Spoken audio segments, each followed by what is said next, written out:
রাশিয়ার সহযোগিতার দরকার আছে, কারণ রাশিয়া হচ্ছে এখনকার আমেরিকাদের বিরুদ্ধে একটা সুপার পাওয়ার। এখন আমাদের 50টা পারমাণবিক অস্ত্র থাকার কথা ছিল, অ্যাটলিস্ট না থাকুক 5টা তো থাকার কথা ছিল। ওরা যদি আমাকে তাক করে রাখে আমিও তাক করে রাখতাম, বেটা তুই মারলে আমি মেরে দেবো যা। নবী সাল্লাল্লাহু আলাইহি ওয়াসাল্লাম বলেই গিয়েছিলেন যে শেষ জামানায় কাফের মুশরিকরা তোমাদেরকে এমন ভাবে আঁকড়ে ধরবে, ঘিরে ধরবে, যেন দস্তরখানায় সবাই খাবার খেতে বসেছে। সাহাবীরা ওই যুগে বলছিলেন, ইয়া রাসূলুল্লাহ সাল্লাল্লাহু আলাইহি ওয়াসাল্লাম, আমরা কি ওই সময় সংখ্যায় কম হব? অবাক হয়েছিলেন তারা, কারণ ওই সময় তো ইসলামের বিজয়ের যুগ। আমাদের এইরকম অবস্থা হবে যেখানে আমরা 313 মিলে 1000 বদরে ঠেকাই দেই, 700 মিলে উহুদে 3000 ঠেকাই দেই, মোতাব যুদ্ধে আমরা কত 3000 নিয়ে 2 লাখকে ঠেকাই দেই। ওই মুসলমানদের এই অবস্থা হবে?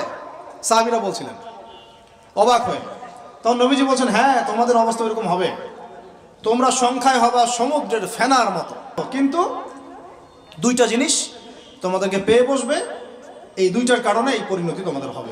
এটা আবরাহার যুগ না যে হস্তি বাহিনীকে ধ্বংস করার জন্যে তৈরন আবাবিল আসবে, এটা সেই যুগ নয়। এখন আবাবিল আপনাকেই হতে হবে, আমাকেই হতে হবে। কথা কি বুঝতে পারছেন?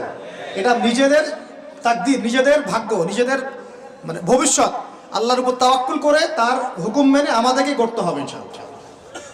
পৃথিবীর সমস্ত জুলুম উঠে যাবে ইনশাআল্লাহ, কোনো মাজলুমের অধিকার আর খর্বিত হবে না, প্রত্যেক মাজলুম তার অধিকার ফিরে পাবে ইনশাআল্লাহ।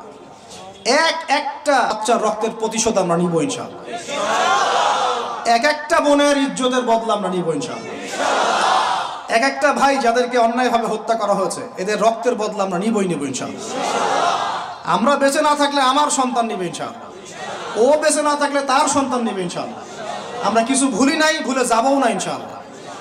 এই দুনিয়া ততদিন পর্যন্ত ফানা হবে না যতদিন এই দৃশ্য বিশ্ববাসী না দেখছে ইনশাআল্লাহ। তোমাদের যা করার আছে করো, যা ইচ্ছা করতে থাকো।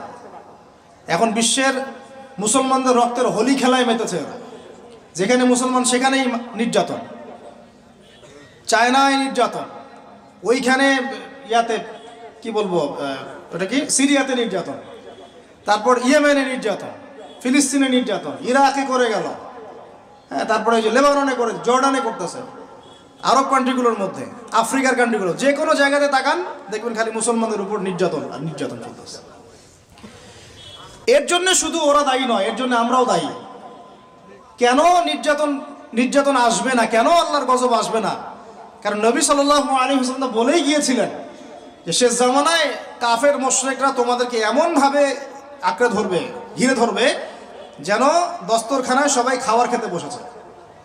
মানে আমরা সবাই দস্তরখানায় খাবার খেতে বসলে যেমন করে বসি একসাথে, ওইভাবে তোমাদের উপর আগ্রাসী হবে এরা।